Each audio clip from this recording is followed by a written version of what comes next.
Juric waiting in the middle. It was Jabber who, the diving header to get it away. Mozin completes the clearance.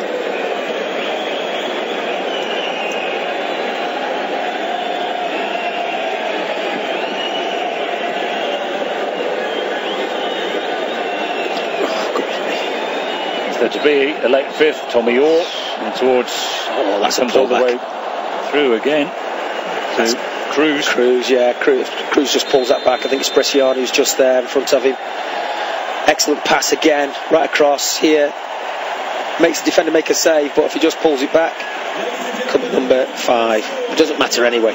No, it certainly doesn't. It could not have gone better for that man, really. Ange Postecoglou. No injuries amongst his players. He got the opportunity to rest the likes of Cahill and Luongo. Leckie towards the end. Convincing victory. Mackay got the first one, Cruz the second. Those 2 quick goals midway through the first half made the situation very, very calm indeed. Milligan with a penalty right at the end of the first half. 3-0 by the break. The Gwen's team well beaten. Juric came off the bench in the second half and made it for Ali Al-Habsi. Takes away an Australia shirt. Could have been 6 or 7, but for a couple of very good saves by him. Big win for Australia by 4-0.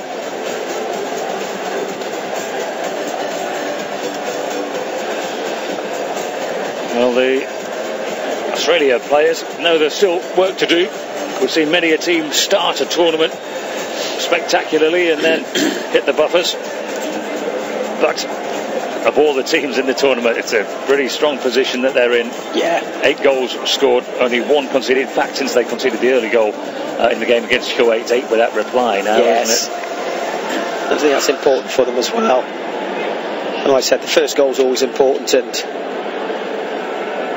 and McKay gets them off to an ideal start. Once again, slack marking from Oman, little header down. Mackay, Brisbane Raw player, scores the opening goal, and you can hear the sound in the stadium. Huge relief, jubilation. There's not a challenge made. No, not tight enough defensively.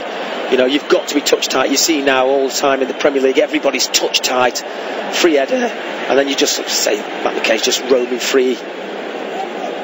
So this was Cruz. Yes. The second one. Nice link up with Luongo. Yeah, good link up play. Robbie Cruz breaking from midfield, Bayern Leverkusen player, and thought he'd overrun it slightly on that with his touch.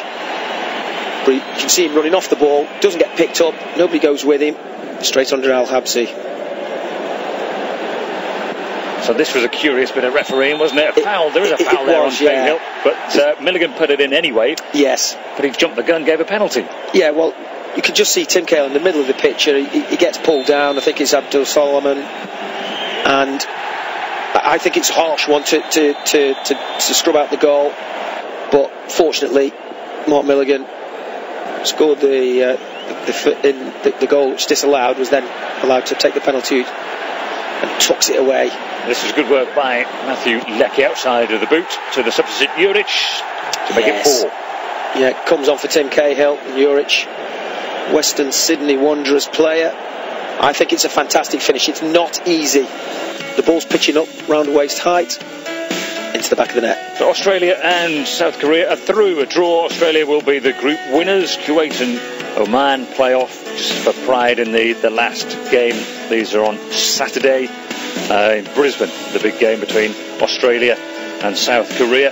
You want to finish top of the group, you want to keep your momentum going, of course, in a tournament. Australia are in better fettle than Korea at the moment, who got a bit lucky to get through that game against Kuwait earlier. But this was superb stuff by Australia. They had to beat Oman to go through. They didn't just beat them, they thrashed them. Better than them in all departments of the game. Stronger, better tactically, better skillful as well. Superb 4-0 victory for Australia.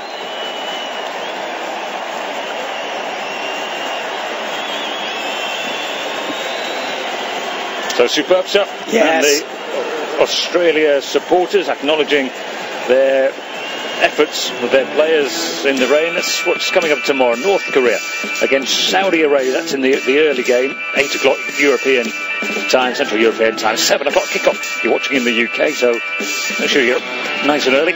We want some company for that one. And then same group, China, Uzbekistan. Those two teams won their first game, so that's a battle for top place. Similar to the way the group has worked out to this one. We'll see. And we get on with that tomorrow. All the action coming up from the Asian Cup over the course of the course of this month. Basically, finishes on the 31st of January. Will Australia go all the way? They've got a chance. Big win today against Oman. They're through to the knockout stages. We'll see you tomorrow for more Asian Cup action.